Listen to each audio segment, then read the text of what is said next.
சாராய வியாபாரிகள் எத்தனாலை விட மெத்தனாலை பயன்படுத்துவது ஏன் என்பதை பார்க்கவிருக்கிறோம்.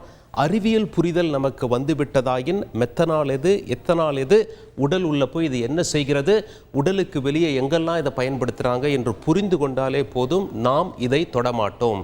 இரண்டுமே கேடுதான். அது எந்த மது பழக்கமாக இருந்தாலும் கேடுதான். மதுவும் கேடுதான், கள்ளச்சாராயமும் கேடுதான். கள்ளச்சாராயம் என்பது கள்ளத்தனமாக காசப்படுவது, அரசிடம் பர்மிஷன் வாங்காம காசப்படுவது கள்ளச்சாராயம். அதில் மெத்தனால் பயன்படுத்தும் போது அது விஷச்சாராயமாக மாறுகிறது. மற்றபடி மதுபானத்தில் பயன்படுத்துவது எத்தனால்.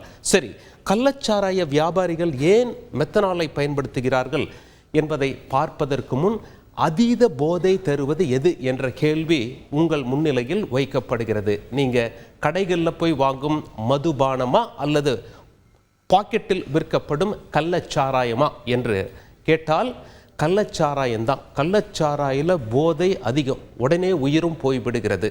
கள்ளச்சாராயம் சுமார் மதுபானத்தில் யாராவது 300 ரூபாய் கொடுத்து மதுபானம் வாங்கி சாப்பிட்றாரு மதுவை அப்படின்னா, அந்த போதை ஒரு 30 ரூபாய் கொடுத்து கள்ளச்சாராய பாக்கெட் வாங்கி சாப்பிட்டால் அவருக்கு உடனே கிடைத்து வருகிறது. ஆனால் உயிரும் பறிபோகி விடுகிறது.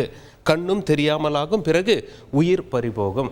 அதிக போதை கள்ளச்சாராயம் அதிக ஆபத்து, கொஞ்ச போதை மதுபானம் ஆபத்து கண்டிப்பாக அதிலும் தொடர்கதையாக வந்து கொண்டிருக்கிறது. சரி, முதல்ல நாம எத்தனால் மற்றும் மெத்தனால் எதிலிருந்து தயாரிக்கப்படுகிறது என்பதை தெளிவாக புரிந்து கொள்ள வேண்டும். முதல்ல நாம எத்தனாலுக்கு வருவோம். எத்தனால் என்று நாம் சொல்லும் பொழுது மது கடைகளில் விற்கப்படும் மதுபானம் எதிலிருந்து தயாரிக்கிறாங்க?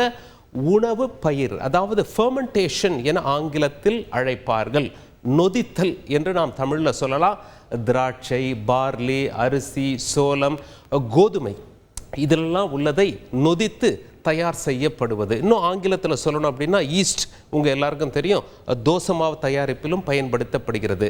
இப்போ நாம் மேற்கொண்டு சொன்ன அந்த பயிர் வகைகளில் இருக்க சர்க்கரையை நொதிக்க பயன்படுத்தப்படுவது ஈஸ்ட், அதிலிருந்து மதுபானம் தயாரிக்கப்படுகிறது. சரி, இது எத்தனாலுங்க. மெத்தனால் என்னன்னு கேட்டிங்கன்னா இதெல்லாம் வரவே இல்லை பாருங்கள். ஒரே வார்த்தையில் முடிச்சிட்டோம். பார்த்தீங்கன்னா ரசாயனம், அது ஒரு கெமிக்கல். அதுக்கு கெமிக்கல் உள்ளே போன உடனே நமக்கு மரணத்தை ஏற்படுத்திவிடும்.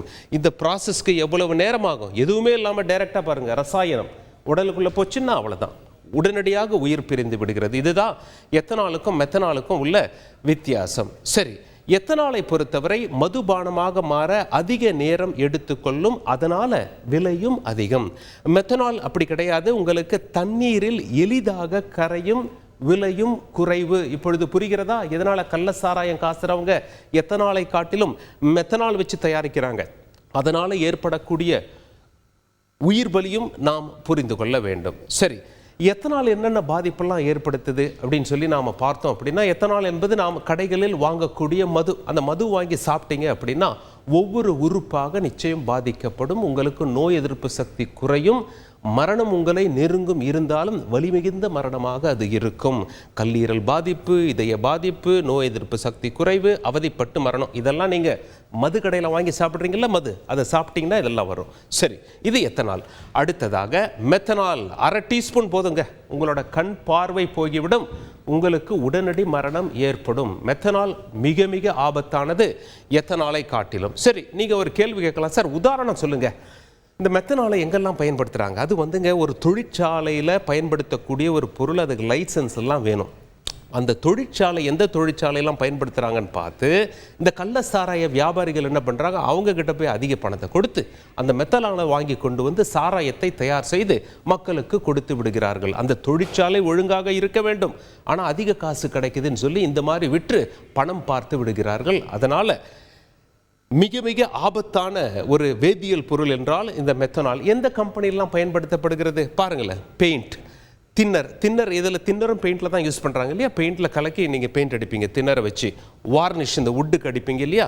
பிளாஸ்டிக் பொருட்கள், கார் பாகங்கள், கட்டுமான பொருட்கள். நீங்கள் நல்லா கவனிச்சிங்கன்னா பெட்ரோல் பங்க் பக்கத்தில் போனீங்கன்னா ஒரு ஸ்மெல் வரும்.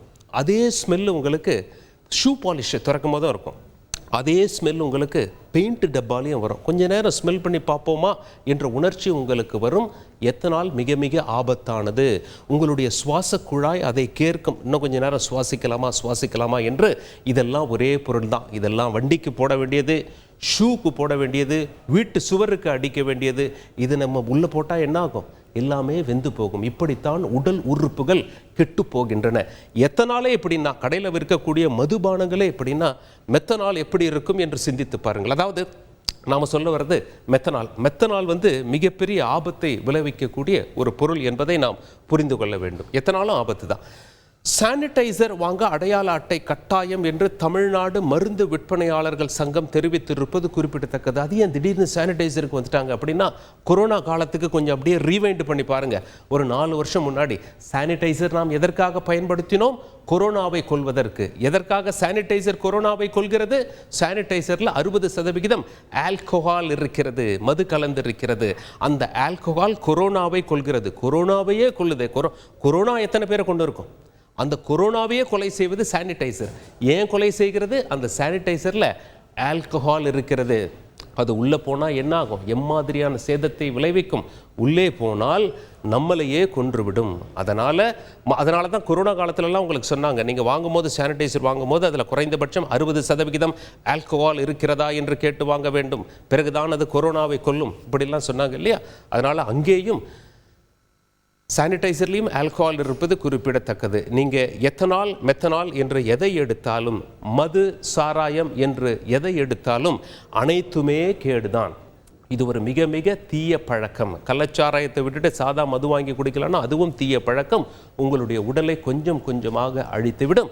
எத்தனாலும் ஆபத்து, மெத்தனாலும் ஆபத்து. உடலுக்காக இவை படைக்கப்பட்டது அல்ல. இருப்பினும் நாம் அதை உட்கொள்ளும் பொழுது பேர் ஆபத்தை சந்திக்க நேருகிறது. எத்தனால் பொறுமையாக மரணம், மெத்தனால் உடனடி மரணம் என்பதை நாம் புரிந்து கொள்ள வேண்டும். செய்திகளை உடனுக்குடன் தெரிந்து கொள்ள உடனே சப்ஸ்கிரைப் பண்ணுங்க.